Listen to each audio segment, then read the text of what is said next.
Um, Afternoon. My name is Taylor Shomo. I am the head director of the St. Thomas Swim Association.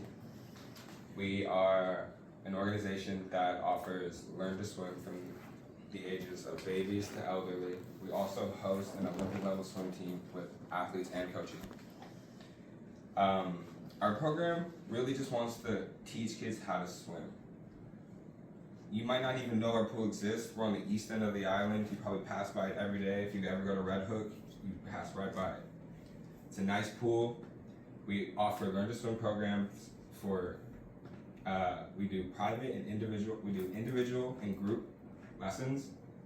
We also are trying to start a scholarship for local kids in school to get them out there to the pool to learn how to swim. It's a law since the 70s. To graduate to third grade, you must know how to swim. It's never been enforced. It's not. We're trying to get that ball rolling so kids can learn how to swim. I've come across so many kids that are either afraid, don't have the education, or just never have the opportunity to learn how to swim. From kids to elderly to teenagers, like it's all over the island. And you live on an island, so it's kind of crazy not knowing how to swim. What we're trying to do is work with the public and private schools. We've worked with 2 private schools and 1 public school. We've worked with Antilles and Seventh-day Adventists. We've given like over 200 kids lessons so far, and right now we're set up with Gomez for the first and second semester to work with over 100 kids to learn how to swim. But we want more, and we can offer. I'm Red Cross certified in lifeguarding and WSI training, so I can train instructors and I can train lifeguards.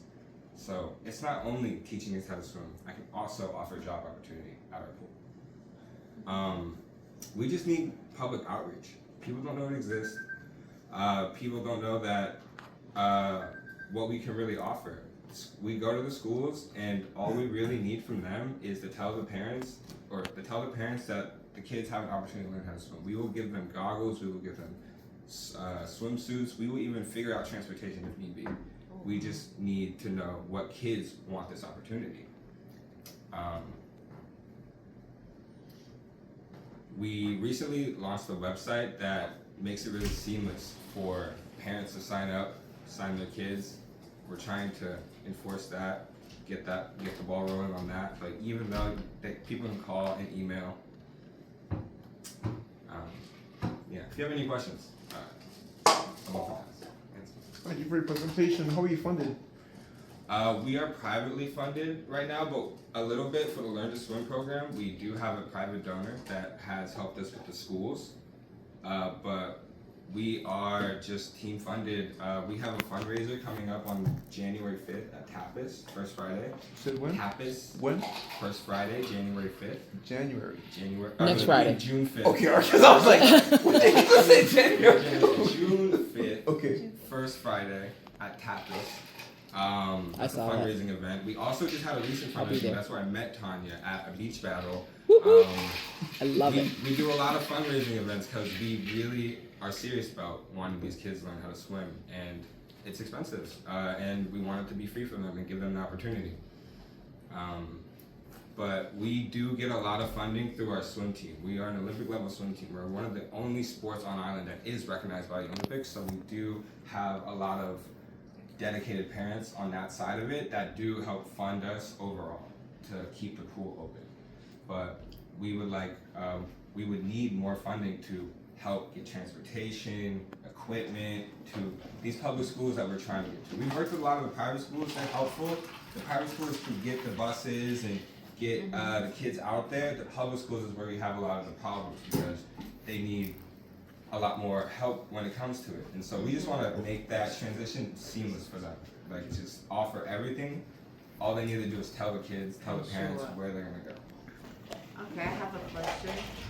Is it only at the pool or do you do beach lessons? I'm an island girl, I don't do pools. But I need to learn how to swim. So I'll go to the beach, not the pool. That is fair. We get that a lot of the time because a lot of people don't like chlorine, don't like, or just can't make it out to the east end of the island and would like a learn to swim instructor from our pool to come to them, and that's something that we want to look into. But we want to be able to build our at-home learn to swim program first before we start branching out into going into other pools, because we know that we can guarantee safety, education, and everything at our pool. But we have done private lessons, yes. That is something Plus, that we it's, have done. it's safer to learn in a pool, to learn to swim in a pool. Yes. Safer. It is safer I to would learn say to it's swim in not a safe pool because you're in a in the controlled ocean, but it's environment, much- and it's safer. the ocean is very scary. That's why a lot of people don't know how to swim. It's very daunting to your first time to being in the water, to being in deep water, being in the ocean. And how deep is the pool? Our pool is 3 feet. We're wheelchair accessible, so we do offer physical therapy for the elderly. We have programs already set up for that.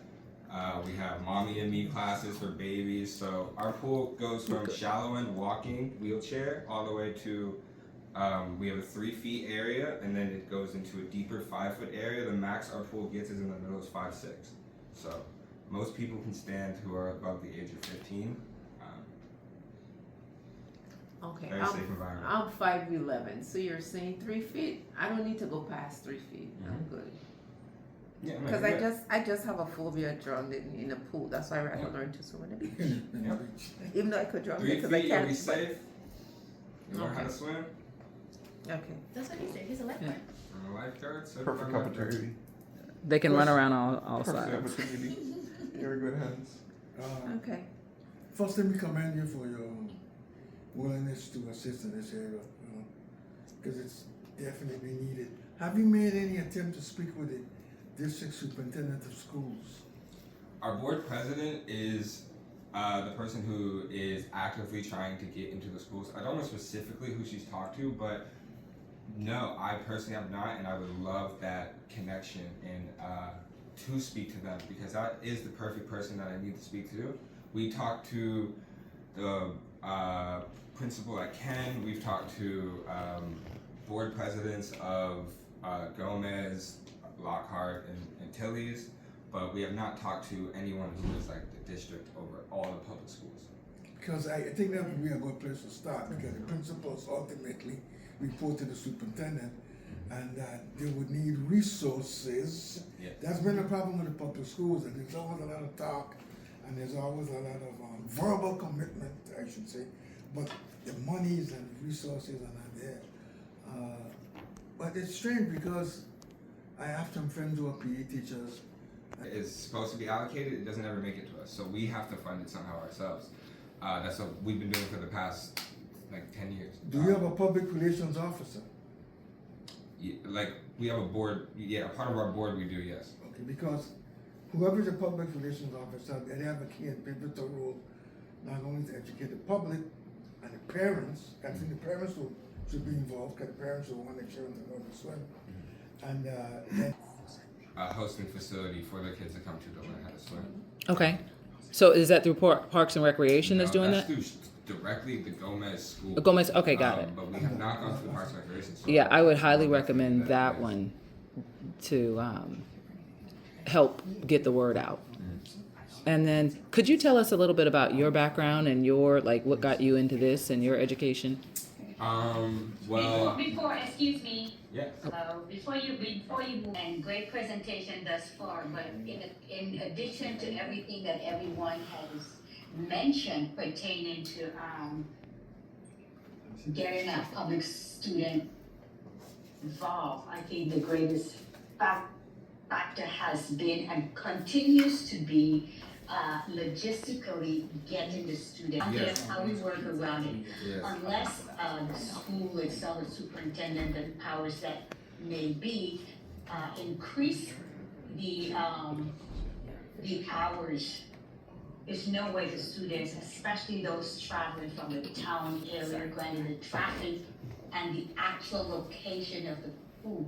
Mm-hmm. If at a minimum of 2 hours is not allotted, there is no way we're gonna increase the activity and encouraging our students to grow and to become, avid swimmers and more career people in the marine industry. So I think before, we could look all over for funding. It's gonna boil back down to how do we actually get the students there where they could actually spend time and not be rushing. So before we do anything, I just think we should focus more on how can we get them to a lot or the 2 hours by shifting around, the students.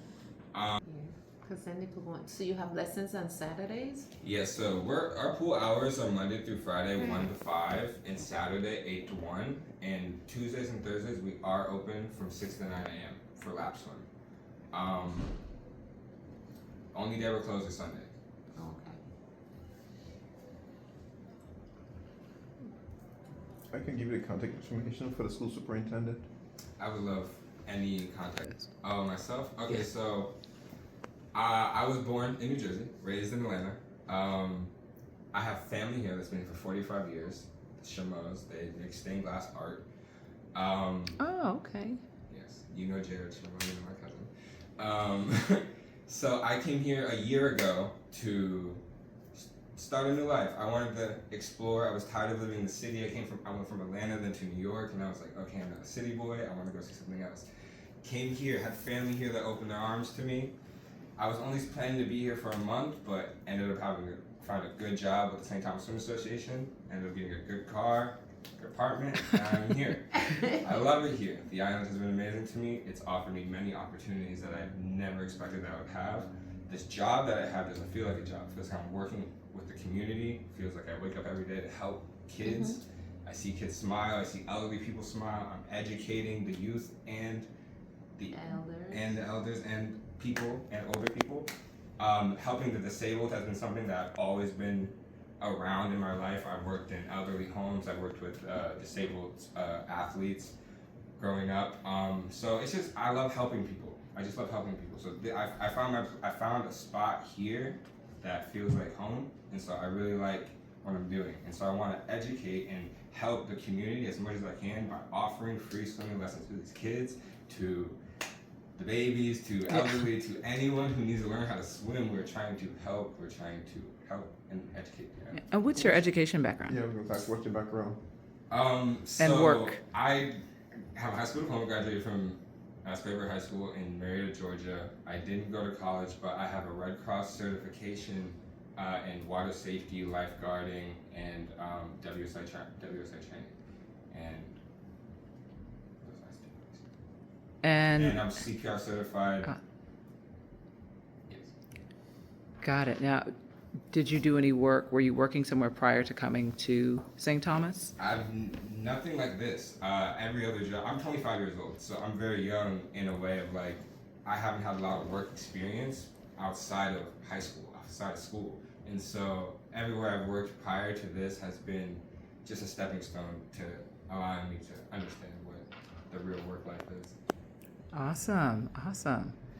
Any affiliations with nonprofit organizations?